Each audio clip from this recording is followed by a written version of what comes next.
Our third honoree here today is Paul Muller. Applause.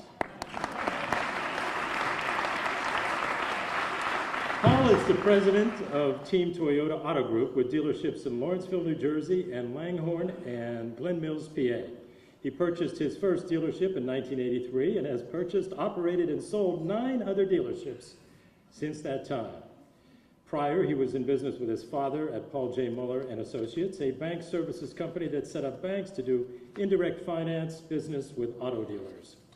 Born in Hoboken, New Jersey, Paul was raised and has lived for most of his life in Washington Crossing, PA, where he resides today and is really the mayor. There may be a mayor, but he's really the mayor. He attended Council Rock High School and Rider University. He is a veteran of the United States Army and served in Vietnam for a year. Paul is also the president of the Tri-State Toyota Dealers Association, a group made up of 26 dealers in the eastern PA, southern New Jersey, and northern Delaware areas, and has been so for 22 years. He has served on numerous Toyota boards, and his dealerships are consistent winners of some of Toyota's highest awards. Paul has been together with his wife, Bev, since they were 16, and they now have been married for 47 years.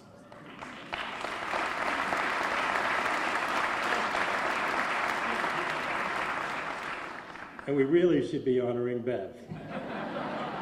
Today, they have raised 4 sons, 3 of whom work with him in the car business, and a 4th son who owns a restaurant outside of Fort Lauderdale, Florida.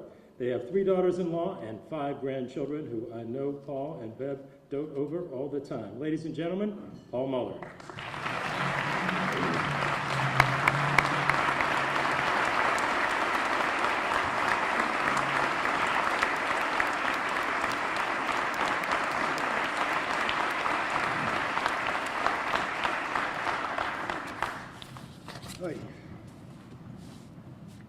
Well, this is perfect.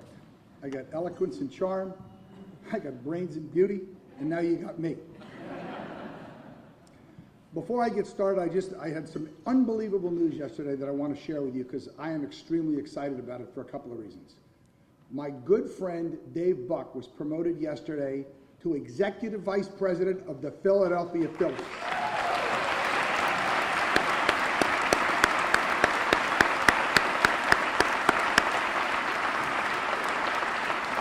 Now, I mentioned that for a couple of reasons. Number one, I have been a friend and a mentor for Dave for a number of years. And I feel, quite frankly, I feel responsible and for Dave getting this job. I'm sort of a kingmaker, a man behind the throne, as it were. Quite frankly, if it weren't for me, Bernie Brzezinski would still be working the parking lot at ABC 6.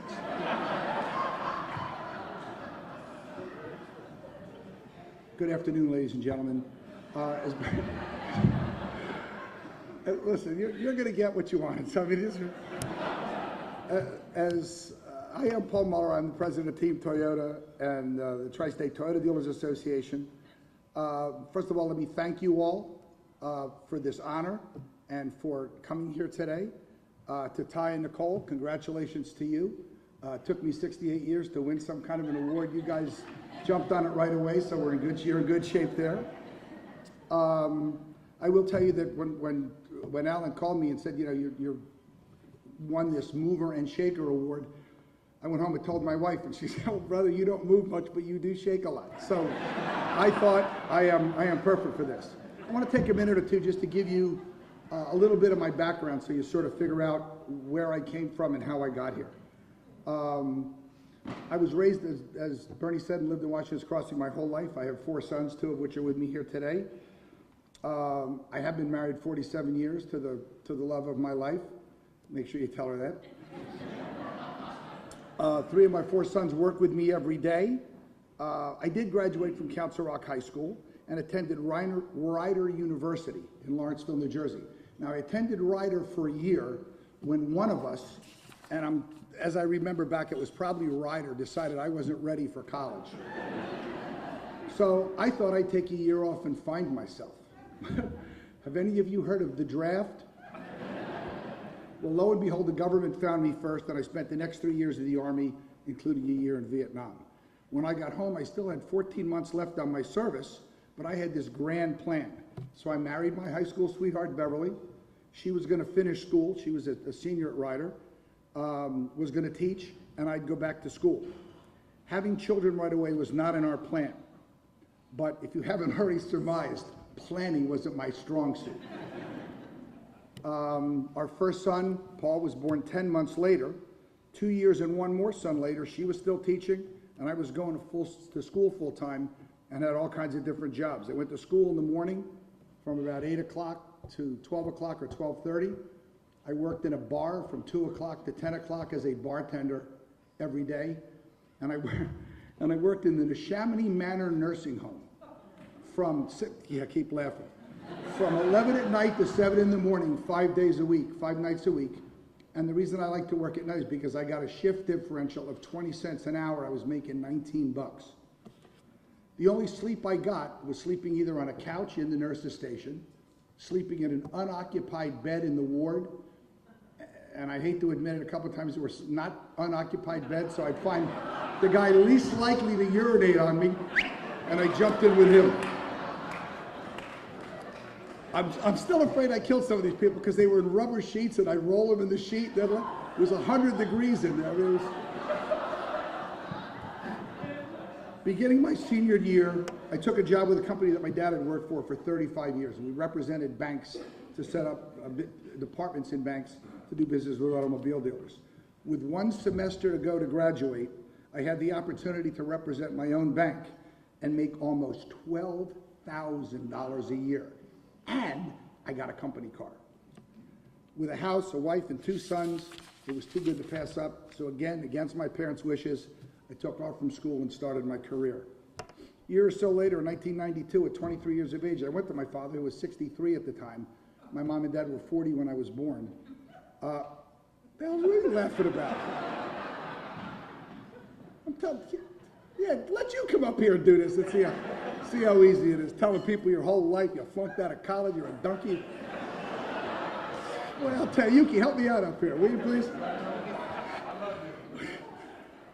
And I said to my father, why don't we start our own business? We could do this for ourselves.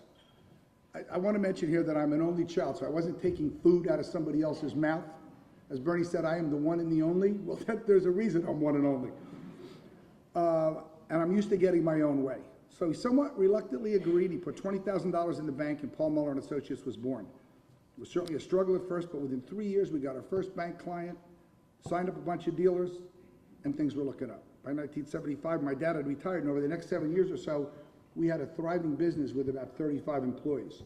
In March of '83, I was 34, sitting at the desk of a man who owned Lawrence Toyota in Lawrenceville, New Jersey, and he was old and having a bad day. Now, I say he was old, he's probably 10 years younger than I am now. But he said to me, for 2 cents, I'd sell this place. I laughed, thought about it, took 25 cents out of my pocket, threw it on his desk, and says, I'll take it, keep the change.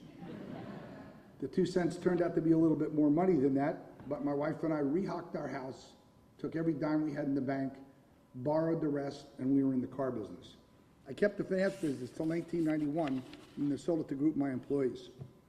Over the past 35 years, as Bernie mentioned, we bought and sold a whole bunch of dealerships and real estate and different things, and right now we manage with my sons 3 Toyota dealerships.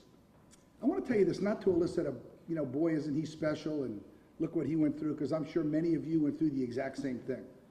But to point out to you that it's the journey, not just the beginning and the end that tells the story. It's the risk and the reward. It's recognizing the opportunity when it presents itself and the self-confidence to act on it. I think sometimes people wait so long for the right time and the right place. And I will tell you that I believe that people who are in the right place at the right time are generally the people who are in more places, more times than anybody else.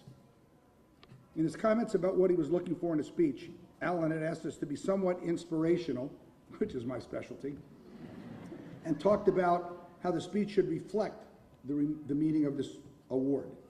As I said before, I don't know about much moving and shaking I'm doing now, but I can tell you back then I was moving, shaking, crying, choking, sweating, ducking. I mean, it was 4 kids and businesses, and I mean, it was a lot of work. And I'm sure many of you has experienced the same thing. It wasn't always easy. But as I've gotten older, I've learned that most things in life that are worthwhile are rarely easy or comfortable. If they were, they wouldn't really be all that special or satisfying. Alan also asked us to talk about what motivated us to achieve whatever level of success that we have. In my case, quite frankly, it started out as need and fear. I had a wife, and by the time we were 28 years old, we had 4 sons. Great planner. I needed to make money and wanted to grow my business in order to provide for my family and their future. The fear I had was of disappointing my father and my wife. My father, who put a lot of his eggs in my basket, and again, as an only child, I was the only basket he had. And my wife, who gave up teaching to raise our children and exhibited great faith in me by letting me do what I needed to do in order to reach my goals. While she's my biggest supporter, she can also be the level in my life. And for those of you that know, when I get a little too wound up, the first thing Bev says to me, do you think anybody thinks you're as cool as you do? And I say, hell no. No. I guess some could view that as arrogance, but I choose to look at it as self-confidence or a strong belief in yourself. I always tell my wife if I want to drive her crazy, nobody likes me as much as I do. I believe that the difference between successful people and less successful people sometimes stems from nothing more than their vision of the future. If you ask a successful person, what are you going to do in the future? They tell you what they're going to do a year from now, 5 years from now, or 10 years from now. If you ask a less successful person what you're going to do in the future, they'll often tell you what they're going to do Friday night. Certainly okay to look down and pay attention to what you're doing while you're navigating your career and your life. But once in a while, you have to look up to determine where you want to go and figure out the best way to get there. I'm sure at this point some of you are wondering, what does this guy know about advertising or media? And why the hell are we giving him this award? Yes, you know. Bernie was asking me to say, how the hell did you? I had a lot of people from Chicago voting, often a couple of dead people. The more I thought about it, I realized that while certainly not an expert in marketing or advertising or running an agency or a media outlet, I've spent 35 years plus of my life buying, analyzing, and negotiating advertising media buys and sponsorships for both my own business and the Tri-State Toyota Dealers Association. I sit on the National TDA President's Board, which gives me the opportunity to view what goes on in many other markets around the country, as well as different boards and committees that review purchases, and purchase millions and millions of dollars of advertising every year. I work with all the TV networks, radio groups and stations, newspapers and digital properties in this city, and the major sports franchises. Over that time, I promise you, I've asked a whole lot more questions than I've provided answers, and I've gathered a lot of advice and counsel from a wide variety of people that live your business every day. I'll tell you that I live my life trying not to overthink things. Some of you heard me, I'm a surface swimmer. I believe in life there's snorkelers and there's scuba divers. All you get down there is a lot of fish chewing. I like to be up here, the sun's shining on me behind, just rolling around. I can see anything I want to do, I can see from up here. If you get too deep, you get down there, it gets dark, you can't see anything. I haven't had an original thought since 1972. I look around, I try to find out what the smart people and the smart business are doing, and I do that. You don't always have to be the smartest person in the room to be the most successful. As a matter of fact, any place I go where I'm one of the smart people is not a place you want to be. I hope you all recognize how lucky you are to be associated and involved with the business that you're in. Keep in mind, as business goes, nothing happens until somebody sells something. And without you guys telling people what to buy, how to buy it, or what they should pay for it, and it's you folks that let people know what they can't live without and how much money they're saving by buying it today. The real good news is that you guys get to do it in Philadelphia. While the spirit of competition is most certainly alive and well in Philadelphia, the spirit of cooperation and doing the right thing is here as well. One of the best examples, and I'll take two, to give you, is our Toyota Tundra food drive that we do with our Toyota dealers for Fill Abundance. This year we raised 350,000 pounds of food, had 75 trucks, which feeds people from Fill Abundance. I got my Saatchi guys down here going, no, that's not right, it's 350. It's a lot of food and it feeds a lot of people.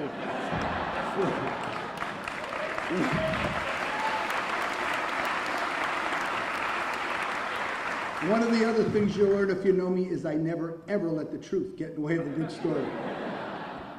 The point of it is that we let people sponsor, we ask people to sponsor these trucks. Every television station, all represented here, every radio station and group, all represented here, every sports team represented here, every digital outlet and newspaper represented here has supported us. There's not another city in the country, put it in the book, write it down. I've dealt with the boards in Chicago and LA and New York and in Seattle, and there's not another city in the country where you could get all those people to come together for a common cause without worrying about whether CBS has the best truck or NBC has the red truck or who's first, who's second. Not one. They provide helicopters, they provide media, they provide celebrities. You can't get that anywhere else, and they do it for one common cause, putting aside the fact that they're all competitors in our market. That's phenomenal, and that's unbelievable, and trust me, as Toyota, we appreciate it, and everybody in this room should appreciate that. I want to close by again thanking you from the bottom of my heart for this recognition. The partnerships and business relationships I've been able to form in your community over the past 30 years have been extremely helpful and gratifying, and have most certainly benefited my business and my career. More importantly, is that I count many of you in this room as great personal friends. My life has been fuller and much more rewarding because you're in it, and for that I will be eternally grateful. Thank you.